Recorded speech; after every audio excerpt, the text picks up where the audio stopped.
ಮಂಗಳೂರಿನ ಕಂಕನಾಡಿ ಪೊಲೀಸ್ ಠಾಣಾ ವ್ಯಾಪ್ತಿಯಲ್ಲಿ ಚಲಿಸ್ತಾ ಇದ್ದ ಆಟೋ ರಿಕ್ಷಾದಲ್ಲಿ ಬಾಂಬ್ ಸ್ಫೋಟ ಪ್ರಕರಣದಲ್ಲಿ ಪವಾಡ ಸದೃಶರಾಗಿ ಪಾರಾಗಿರುವ ಆಟೋ ಚಾಲಕ ಪುರುಷೋತ್ತಮ್ ಇದೀಗ ಮಂಗಳೂರಿನ ಆಸ್ಪತ್ರೆಯಲ್ಲಿ ಚಿಕಿತ್ಸೆ ಪಡೆಯುತ್ತಾ ಇದ್ದು ಚೇತರಿಸಿಕೊಳ್ಳುತ್ತಿದ್ದಾರೆ. ಇಂದು ಪುರುಷೋತ್ತಮ್ ಅವರ ಪತ್ನಿ ಚಿತ್ರಾಕ್ಷಿ ಮತ್ತು ಮಕ್ಕಳು ಆಸ್ಪತ್ರೆಗೆ ಭೇಟಿ ನೀಡಿ ಅವರನ್ನ ಉಪಚರಿಸಲು ಬಂದಿದ್ರು. ಪೊಲೀಸರು ಮಾತ್ರ ಪುರುಷೋತ್ತಮ್ ಅವರನ್ನ ಸಂಪರ್ಕಿಸಲು ಬಿಟ್ಟಿಲ್ಲ. ಆಟೋದಲ್ಲಿದ್ದ ಚಾಲಕ ಪುರುಷೋತ್ತಮ್ ಅಚ್ಚರಿಯ ರೀತಿಯಲ್ಲಿ ಪಾರಾಗಿದ್ದು ಇದಕ್ಕೆ ಅವರು ದೈವ ಭಕ್ತರಾಗಿದ್ದೇ ಕಾರಣ ಅಂತ ಮನೆ ಮಂದಿ ಸ್ಮರಿಸಿದ್ದಾರೆ. ಉಜ್ಜೋಡಿಯ ಮಹಾಕಾಳಿ ಕೊರಗಜ್ಜ ದೈವಗಳ ಭಕ್ತರಾಗಿರುವ ಪುರುಷೋತ್ತಮ್ ಅವರು ಕೆಲ ದಿನಗಳ ಹಿಂದೆಯಷ್ಟೇ ಕೊರಗಜ್ಜನಿಗೆ ಅಗೇಲು ಸೇವೆ ನೀಡಿದ್ರು ಎನ್ನುತ್ತಿದ್ದಾರೆ ಮನೆ ಮಂದಿ. ಉಜ್ಜೋಡಿ ನಿವಾಸಿಯಾಗಿರುವ ಪುರುಷೋತ್ತಮ್ ಮಹಾಕಾಳಿ ಮತ್ತು ಕೊರಗಜ್ಜ ದೈವದ ಭಕ್ತರಾಗಿದ್ದಾರೆ. ದೈವಕ್ಕೆ ಬೂಳ್ಯ ಕೊಡುವ ಸಂಪ್ರದಾಯವನ್ನ ಬಹಳ ಹಿಂದಿನಿಂದಲೂ ಪಾಲಿಸಿಕೊಂಡು ಬರುತ್ತಿದ್ದಾರೆ. ವಿಶೇಷ ದಿನಗಳು, ಸಂಕ್ರಾಂತಿ, ವಾರ್ಷಿಕ ದೇವಾರಾಧನೆಯ ಸಂದರ್ಭದಲ್ಲಿ ದೈವದ ಚಾಕರಿಯನ್ನ ಮಾಡಿಕೊಂಡು ಬರುತ್ತಿದ್ದಾರೆ. ದೈವಕ್ಕೆ ಸಲ್ಲಿಸಿದ ನಿಸ್ವಾರ್ಥ ಸೇವೆ ಪುರುಷೋತ್ತಮ್ ಜೀವ ಉಳಿಸಿದೆ ಅಂತ ಮನೆ ಮಂದಿ ಹೇಳುತ್ತಿದ್ದಾರೆ.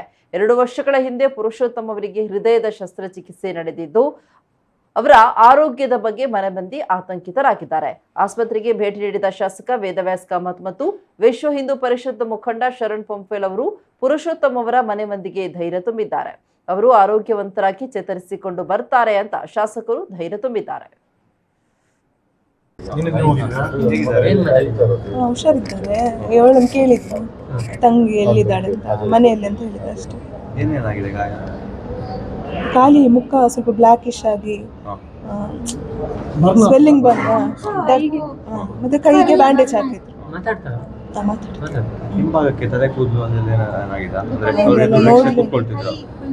ಮುಖ ಮಾತ್ರ ನಾನು ನೋಡಿದ್ದೆ. ಎಂತ ಹೇಳಿದ್ರು?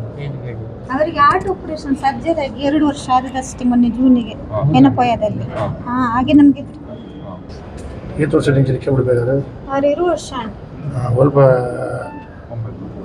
ಪಾರ್ಕ್ ಪಂಪಲ್ ಪಾರ್ಕ್ ಪಂಪಲ್ ಉಂಟಾಗ ಏತ್ ಜೋಕ್ಲಿರಿಗೆ ಕಲ್ಟು ಬಂಜು ಪುನ್ನಲ್ಲ ಕಲ್ತೊಂದುಲೆರ ಒತ್ತಿಗೆ ಮದ್ಮೆನಿ ಕಂಟಾತನ ಮೇ ಮೂಚೆಕ್ ಎಲ್ಲಿ ಆದ ಸಿ ಕಲ್ತೊಂದುಲ ಅತ ಅರಿತೆ ಕೋಡೆ ಹೋಲ್ತಿಡ್ದು ಪಿಕಪ್ ಅಂತಿಂದಲ್ಲ ಪಂಡಿರ ಇಂಕ ಪಾತಿರನೆ ಇನ್ನು ಮಗಲ್ ಕೊಂಚ ಪಾತಿರ ಬೈದಲ್ಲ ಅಮ್ಮಲ್ಲಾರು ಆರಿಗಲ್ಲ ಅಜ್ಜನ ಕೋಲ ಪಂಡವರೆ ಅವಲಿ ಐದು ಉಮ್ನಲ್ಲ ಅಗಿಲ್ ಬಲಸರು ಅವರನ್ನು ಇವರು ಕೊರಗಜ್ಜನ ಕಾಸು ಅವರನ್ನು ಕೊರಗಜ್ಜ ದೇವರೇ ಕಾತಿನ ಅಂತ ದೇವರೇ ಕನ್ನಡ ಬಂದ್ಲಿ ದೇವರೇ ಕಾಯಿ. ಅವರ ಮನೆಯವರು ಏನು ಹೇಳುದು ಅಂತ ಹೇಳಿದ್ರೆ, ವಿಶೇಷವಾದ ದೈವದ ಆಶೀರ್ವಾದದಿಂದಲೇ ಅವರು ಬದುಕಿ ಉಳಿದ್ರು. ಇಲ್ಲದ್ರೆ ಇನ್ನೊಂದು ಘಟನೆ ನಮಗೆ ಅನಾಹುತ ಆಗ್ತಿತ್ತು. ಆದರೆ ಅನಾಹುತ ಆಗದಂಥ ರೀತಿಯಲ್ಲಿ ದೈವ ಬದುಕಿಸಿದ್ದಾನೆ ಅಂತ ಹೇಳೋ ರೀತಿಯಲ್ಲಿ ಹೇಳಿದ್ದಾರೆ. ಆದರೆ ಅವರು ಒಳಗಡೆ ಹೋಗಿ ನೋಡಲಿಲ್ಲ ಅಂತೆ. ಬಟ್ ಅವರ ಮಗಳು ಒಮ್ಮೆ ಮಾನವೀಯತೆಯಾಗಿ ಹೋಗಿ ಪೊಲೀಸರು ಬಿಟ್ಟಿದ್ದಾರೆ. ಅವರು ಹೋಗಿ ನೋಡಿ ಬಂದಿದ್ದಾರೆ. ಅದರ ನಂತರ ಈಗ ಇಲ್ಲಿಯ ವಿಚಾರಗಳನ್ನು ತಿಳ್ಕೊಳ್ಬೇಕು ಅಂತೇಳಿ ನಾನು ಶಾಸಕನಾಗಿ ನಾನು ಕೂಡ ಇಲ್ಲಿ ಬಂದಿದ್ದೇನೆ.